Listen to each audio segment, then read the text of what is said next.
Hello everybody, Hockey Guy here for OutstandingPoker.com, and back with a video here at $10 no limit. Investigating the whole value thing and trying to figure out where it's coming from, how to maximize, etc. So with that, we'll head off to the tables and hopefully try to reinforce some of those points, especially the one regarding hand reading isn't just about whether I'm beat, it's about what can the guy call me with, or what does the guy typically call with.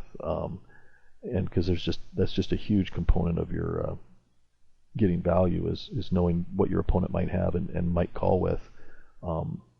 So off we go to the hand replayer. Hello again everybody, Hockey Guy here, back at the Hold'em Manager replayer. Wanted to take a little deeper look at some more hands at $10 no limit, and just thinking about value, and trying to point out where some of the value is going to come from, and hopefully maybe you'll find some spots where you're missing some value and can improve that to improve your game and build the bankroll, etc. So we'll just go ahead and roll through these like I did on the previous video. There's about 52 hands. These happen to be from Carbon Poker, because it doesn't look like I'll be playing at Bodog anymore because of their new ridiculous software. I thought some of the previous lobby changes were silly, but per a recent discussion there in the forums there, I hadn't played for a day or two, and was amazed at what kind of stupidity they have implemented. So anywho, back to here. Basically, we just have a hand here starting out where I'm in the big blind. I'm going to get a free peek, and I think there's a lot of value in situations like this, especially at the $10, because you do see Mr. 82% here is going to limp in with King Deuce, and he's just going to call me down all the way here. I'm going to bet again because I got a straight, and then I'm going to bet again. No, I don't. I got two pair. And I bet I think I checked there. Let's go back real quick. River. Pretty sure. Let's see. I check. Yeah. And why do I check here? Because if somehow he miracled into a straight, which is a little hard to believe given that 5-7. I mean, what he'd have to be in there with, what could he be in there that makes a straight with 8-6?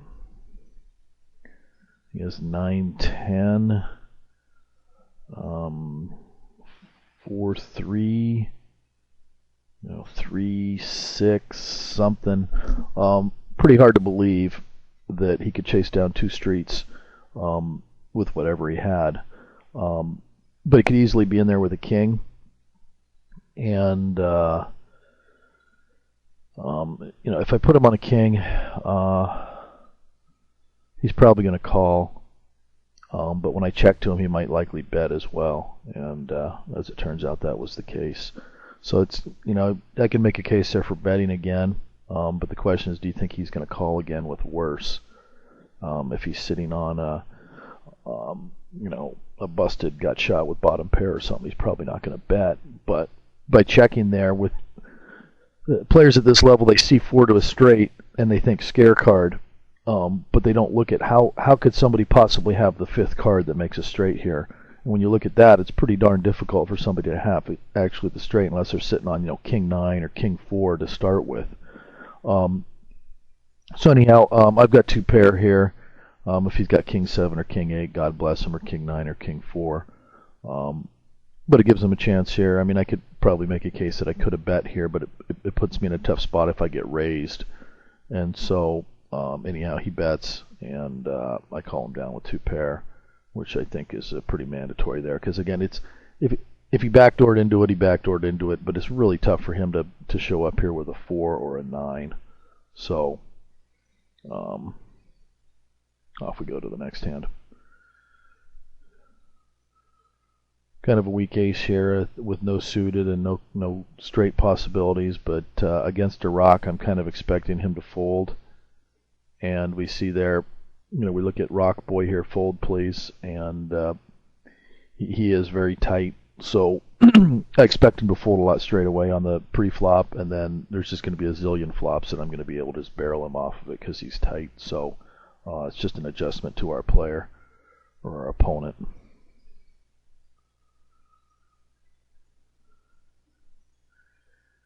And here, again, this is typically not an attitude to approved move. I've mentioned this before.